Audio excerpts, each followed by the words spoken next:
अनोखी प्रेम कहानी है जिसके बारे में ये कहा जाता है कि शायद ये विश्व की सबसे पहली प्रेम कहानी। किस तरह से उस कहानी को हम आज के वातावरण, आज के मिलियू में ढाल के अपनी नई कहानी आपके सामने लेकर आए हैं, जिसका नाम है प्यार का पहला अध्याय, शिव शक्ति। शिव शक्ति कहानी का जो सबसे इम्पोर्टेंट एक हिस्सा है और इम्पोर्टेंट बात है वो है दो लोगों की पार्टनरशिप के ऊपर। जहां पहले के समय पे हम इस तरह के शोज देखते थे जहां पति और पत्नी में पति का दर्जा भगवान का होता था, वहीं पत्नी जो होती थी एक तरह से उसे सेकंड ग्रेड ट्रीटमेंट मिलता था। शिव शक्ति यहाँ बात कर रहा है इक्वालिटी की। शिव शक्ति यहाँ बात कर रहा है कि शक्ति के बिना अगर शिव शव है तो शक्ति भी शिव के बिना अधूरी है। और इस खूबसूरत आइडिया को एक तरह से साथ में पिरो के हमने जो कहानी बनाई है वो है प्यार का पहला अध्याय, शिव शक्ति। इसका एक बहुत ही क्लोज रेफरेंस है पौराणिक कथा से, जो सती और शिव की प्रेम कहानी थी, जिसका अगला अध्याय होता है पार्वती और शिव की प्रेम कहानी।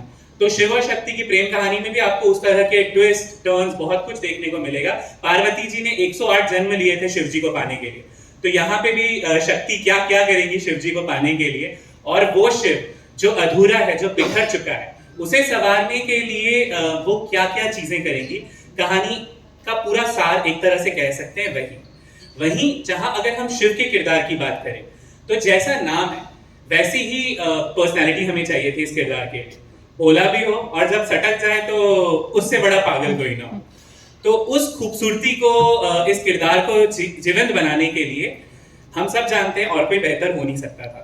सो हम कह सकते हैं actor power excellence, anchor power excellence, and most importantly human being power excellence, Arjun bhai. I would like to call you on stage, Arjun bhai.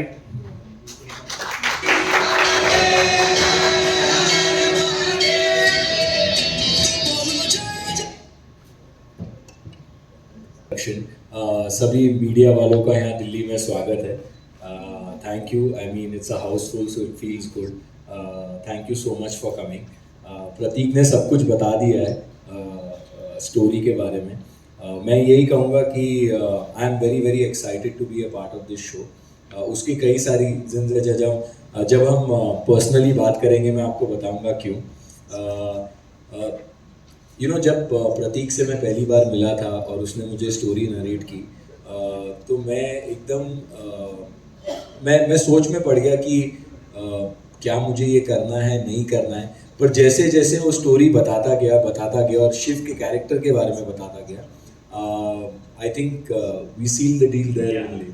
मैंने कहा कि यार दिस इज़ समथिंग मैंने कभी नहीं किया है टेलीविज़न पर, या किसी भी किरदार में इतना जो डेप्थ है शिव में, वो मैंने कभी नहीं प्ले किया है। तो मैं ये कैरेक्टर ज़रूर प्ले करना चाहूँगा, एंड इसीलिए शायद मैं आज यहाँ खड़ा हूँ। So thank you so much Prateek for giving me this opportunity.